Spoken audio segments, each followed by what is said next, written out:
My name is Trace Lynn, and I'll be discussing should college athletes be paid. A couple important factors to look at. The first being that the college sports industry generated $11 billion in annual revenue during the 2020 fiscal year.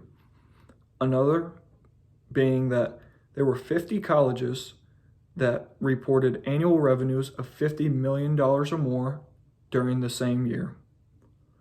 There is, however, a few athletic directors around the country that believe paying college athletes could simply start a bidding war that would widen the talent gap amongst these schools. As far as the timeline, we can start in 1950. Walter Byers, the first executive director of the NCAA, created the term student athlete to help the NCAA fight against workmen's compensation legal actions as players began to sue their schools and conferences for head injuries.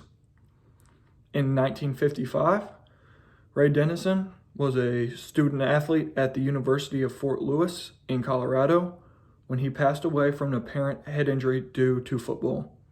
His then widow filed for workmen's compensation death benefits, where she was brought to the Colorado Supreme Court and denied, simply because the school was not in football business. We can jump all the way to 2014, where Ed Bannon, a former student athlete at the University of California, Los Angeles, took the NCAA to a Supreme Court ruling where they simply met in the middle. O'Bannon was simply asking for student athletes to get the right to sell their likeness. The NCAA would not budge on this matter until 2014.